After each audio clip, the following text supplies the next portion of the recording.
इसका देखिए।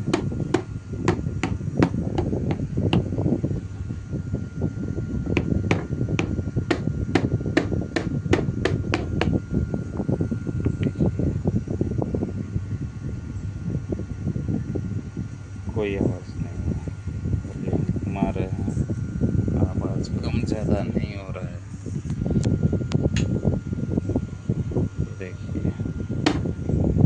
ये देखिए चल रहा है, वॉल्यूम देखिए, कोई काम नहीं कर रहा है। चलिए देखते हैं क्या हुआ है। जो DTX देख रहे थे वो रेडी हो गया है, ये देखिए। सॉरी,